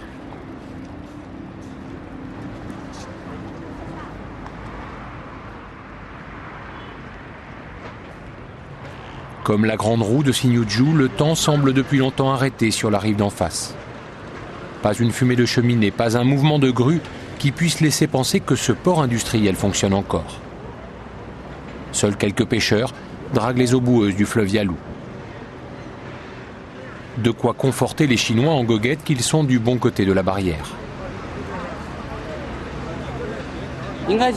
Venir à Dandong, c'est l'occasion pour nous de voir comment ça se passe en face. En plus, Dandong est une des villes côtières les plus importantes de Chine. Et en venant ici, on conçoit mieux l'avancée de notre économie. Une chose est sûre, je préfère être chinois que nord-coréen. Kim Woo-koo, lui, est venu de Séoul, en Corée du Sud, pour voir de ses yeux cette moitié perdue de son pays, d'où sont originaires ses parents. La Corée du Nord est affamée. Elle est complètement sous-développée, tellement différente de la Corée du Sud. Ça me rend vraiment très triste.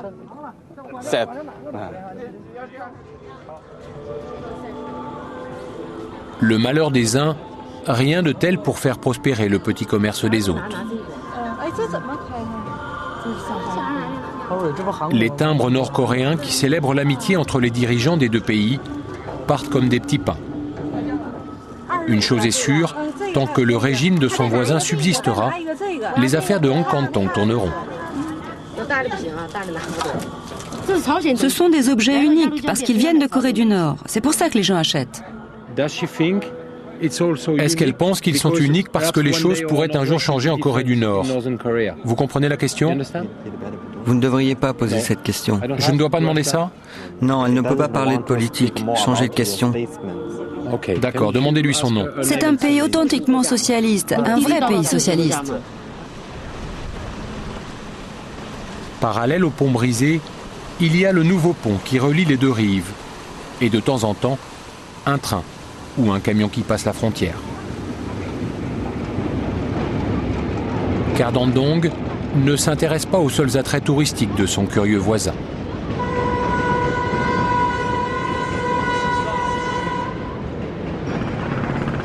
Son port a beau n'être qu'un des ports moyens de la mer Jaune, il est avant tout l'un des passages obligés entre Pyongyang, la capitale nord-coréenne, et le reste du monde.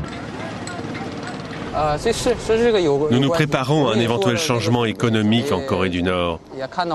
D'ailleurs, si l'agrandissement que nous réalisons concerne surtout le développement de nos futurs échanges avec le Japon et la Corée du Sud, nous prévoyons également celui de nos échanges avec la Corée du Nord.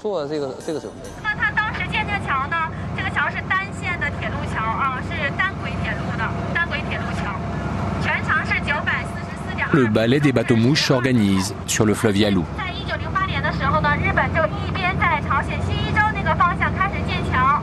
Direction la rive gauche pour quelques dizaines de minutes d'une visite comme si on y était de la Corée du Nord.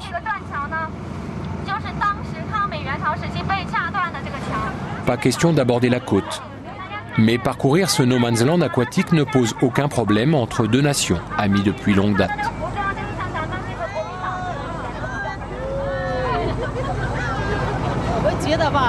Nous venons saluer les Nord-Coréens car nous sommes alliés depuis des générations. Depuis que le président Mao s'est lié d'amitié avec leur dirigeant Kim Il-sung, la Corée du Nord est un pays frère pour la Chine. Cette mini-croisière, en tout cas, a de quoi satisfaire la curiosité plutôt malsaine des cohortes de touristes de Dandong. Des Chinois, fascinés par la misère et le malheur qui continuent de frapper la Corée du Nord, quand la Chine s'est depuis longtemps éveillée à l'économie de marché.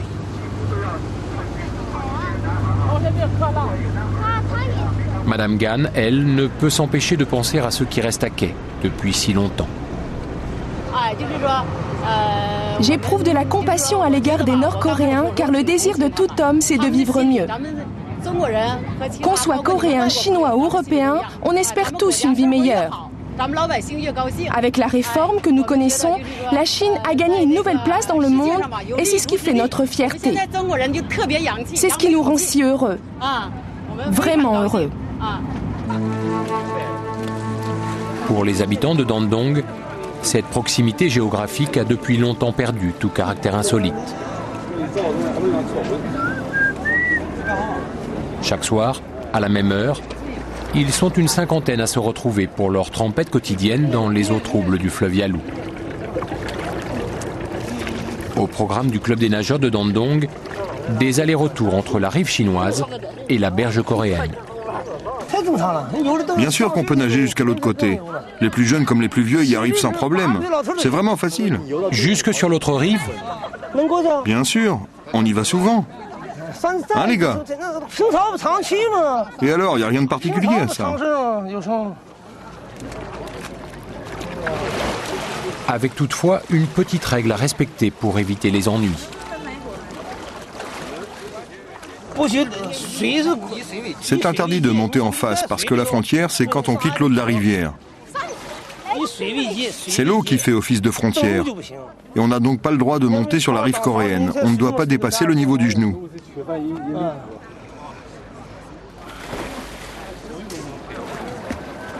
Et quand on demande à Ming Ming s'il croise souvent des nageurs nord-coréens dans ses virées sur le fleuve Yalu, c'est plutôt rare.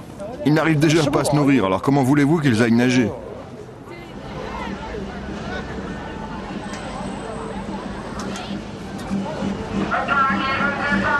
Mais à Dandong, le plus étonnant, c'est encore le jour des princesses. Un long dimanche de fiançailles, pendant lequel des dizaines de mariés revêtent leurs robes multicolores et suivent toutes le même cérémonial. Une promenade inoubliable sur le fleuve Yalu, avec en prime la photo de mariage sur fond de Corée du Nord. Et bien sûr, les témoins d'en face ne seront jamais invités à la noce. Ils peuvent tout juste assister de loin au bonheur insouciant et parfois arrogant de leurs voisins endimanchés.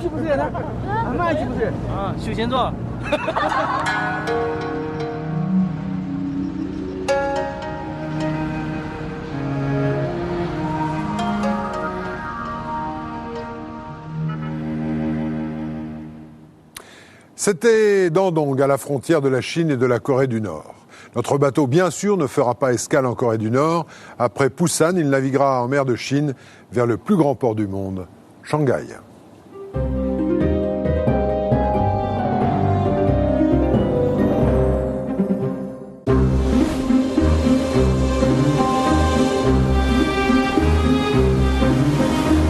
La NL Australia a quitté Busan en direction du nord.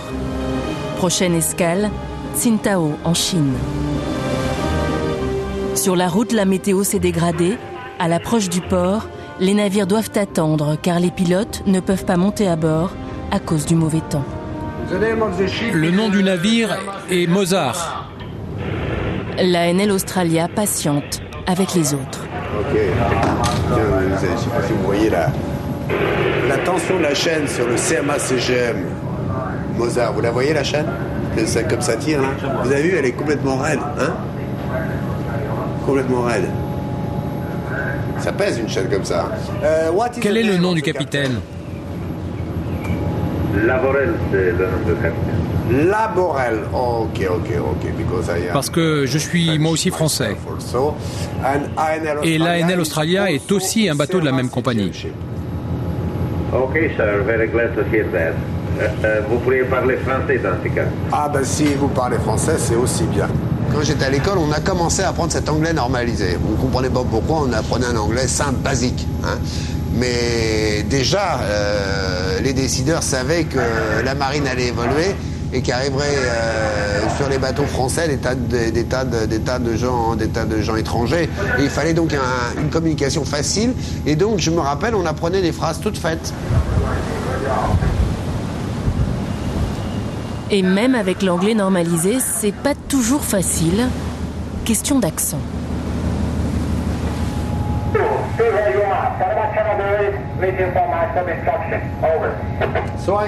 Donc je reste au mouillage encore, c'est correct? Qu'est-ce qu'il dit? S'il vous plaît, répétez, je ne comprends pas ce que vous dites. Ah, ne bougez pas. Ok, merci.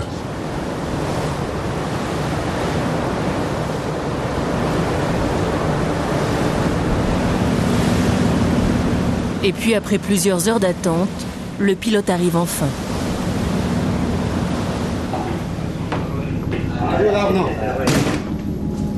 Alors, so that's slow astern. Port thruster full to port. We're turning now, Okay. Slow thruster. Fast. Vite. Vite. Faites vite. Tout est OK à l'avant? Oui, tout est OK. Un remorqueur, c'est OK? Tout va bien. Un, c'est OK? Un remorqueur? Non, j'ai dit 2 remorqueurs. Deux remorqueurs. 2 remorqueurs et vite. Oui. Qingdao est devenu en quelques années le port avancé de Pékin. Il a suivi la croissance du pays. En 2003, il n'y avait rien sur ses rives. Aujourd'hui, à chaque voyage, le commandant découvre des nouveautés. Il me semble que le voyage dernier, il n'y avait rien de l'autre côté. Les portiques sont arrivés en 42 jours. Dead thruster.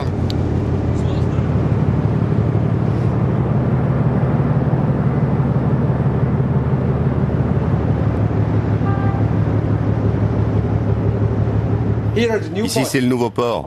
Il a 10 ans. Vous voyez là-bas. Là, le mois prochain, ce sera un nouveau quai. Et peut-être que dans 5 ans, des quais, il y en aura plein, partout.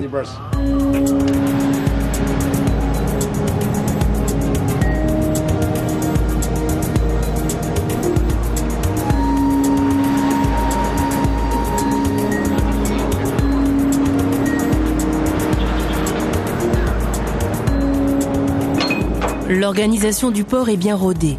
Pas question de faire fuir les clients par de l'à peu près. Un uniforme, des gants, un casque, les normes de sécurité sont respectées. Tout se déroule comme dans n'importe quel port d'Europe.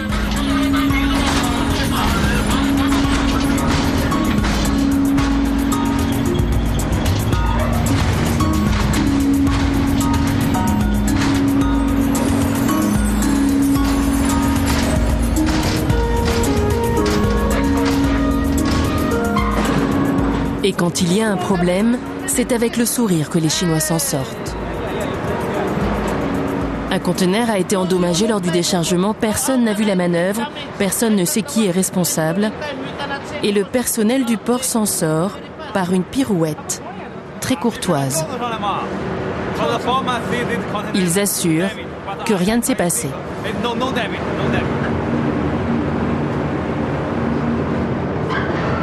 C'est quoi votre nom? Sur la liste, là, regardez. Ce trafic maritime qui ne cesse de croître avec les exportations chinoises a fabriqué autour du port une économie parallèle. Les escales sont courtes pour l'équipage, pas le temps de faire les courses, alors ce sont les produits made in China qui viennent à eux. Chan travaille pour un patron en marge de la loi. Il propose à l'équipage des produits à des prix défiant toute concurrence. À chaque fois, je viens quand il y a un bateau, tous les jours. Du matin au soir, je vais sur les bateaux. Et je finis vers 6 heures. Tout le temps. J'ai de l'électronique que j'ai acheté dans le sud de la Chine. Des vêtements qui viennent d'un autre endroit, pas cher.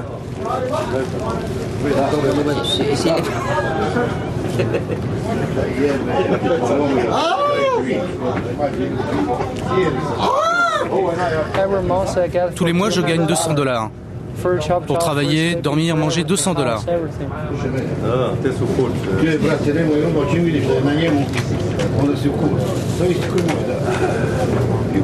Je vais appeler Dieu. C'est lui qui va me dire si je dois l'acheter ou pas. Avec la douane, bien sûr, il y a des problèmes. Mon ami, vous savez, c'est que du monkey business. Vous connaissez ça? C'est le système américain, comme toujours. Mais ça marche. Ça marche quelques jours et c'est foutu. Ça marche jamais, en fait. Je vais peut-être acheter quelque chose à Hong Kong.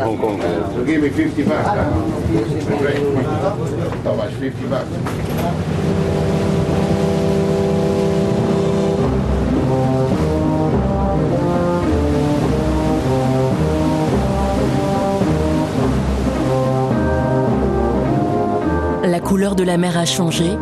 Les eaux boueuses du Yangtze ne sont pas loin. La NL Australia arrive sur Shanghai et le commandant s'est décidé.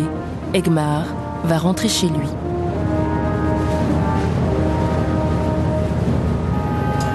Il nous quitte alors? Oui, à Hong Kong. Qui a pris la décision? Enfin, moi après avoir... Non, mais moi après avoir consulté. Ah ouais, c'était un peu... Oui, il fallait qu'il est là.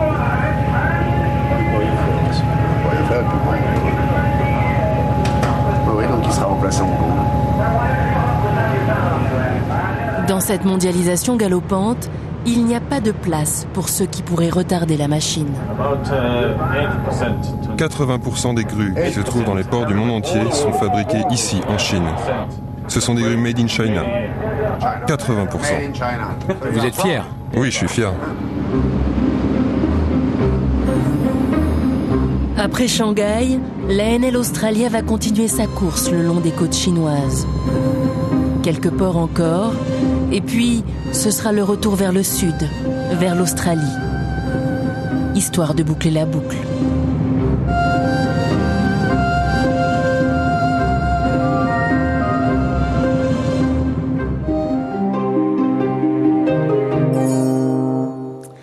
Bientôt, l'ANL Australia sera hackée à Shanghai. Il sera temps pour l'équipe Thalassa de changer de bateau pour poursuivre son tour du monde. Et c'est Juliette Lambeau qui laissera sa place à Ramon Gutiérrez et son équipe de reportage.